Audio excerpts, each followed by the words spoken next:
Alright guys, sorry for my camera work here, it kind of sucks.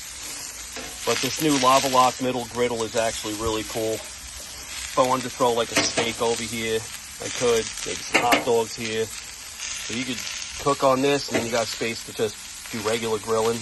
I like it so far. First cook on it is Philly cheesesteak. Letting that meat cook. It's almost there. I got green onion. Sorry, guys. Green peppers, Vidalia onion, and some Scotch bonnet peppers. And, yeah. Pretty cool.